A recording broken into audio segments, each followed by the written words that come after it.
Now, a month ago, over 1,100 clothing factory workers were killed when their building collapsed in Bangladesh. Big Western retailers have agreed on tougher safety standards. But for several days now, Bangladeshi workers have been downing tools, claiming their demands for better pay and conditions have still not been met. This programme has been inside a factory making clothes for one of the world's best-known brands, raising new questions about working conditions, as our Foreign Affairs correspondent Jonathan Rugman reports.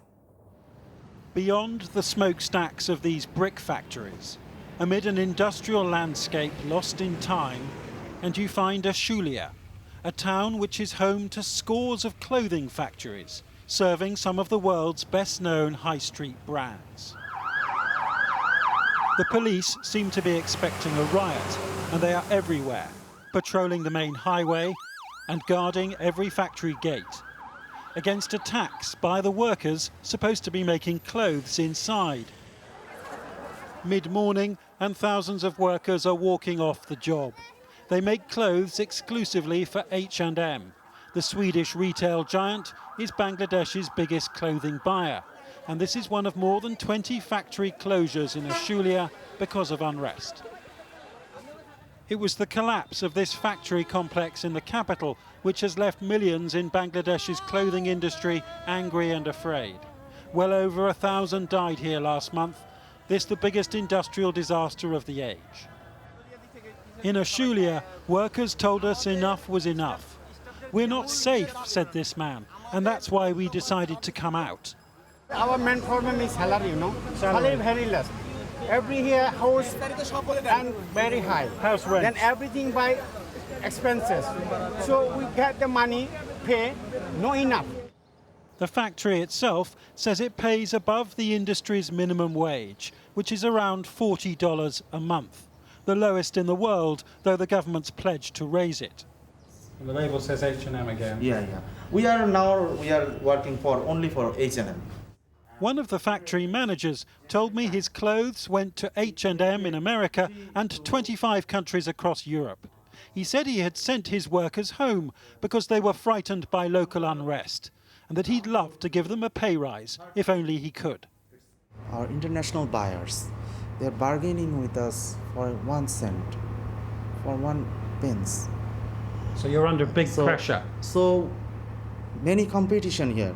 Our neighbor country, India, we already lost so many orders, and those orders are gone to India.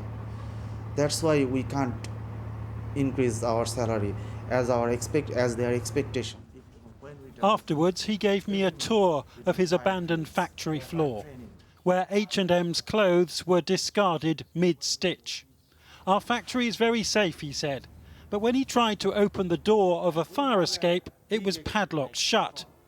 Earlier this month, H&M joined other multinationals in signing up to a new agreement on fire and building safety. In a statement, H&M told us, "We support the workers in their struggle for higher wages. We have a regular presence at supplier factories. The last full audit in the mentioned factory was in April 2013. From our audit protocol, we can tell that the factory has followed our code of conduct in regards to wages and fire safety." 10 minutes down the road, this is what remains of Tazreen Fashions.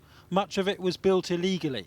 The workers say the fire exits were padlocked shut, and 112 of them burned to death here during a fire last November. I went to find the homes of the survivors, and amidst this poverty, I found Amina living with her teenage sons in a one-room shack. Everybody was screaming and my sari caught fire, she said. So I jumped from a window on the 5th floor. After that, I don't remember anything. She said the industry had paid her over $1,200 in compensation, but her injuries mean she can't work again.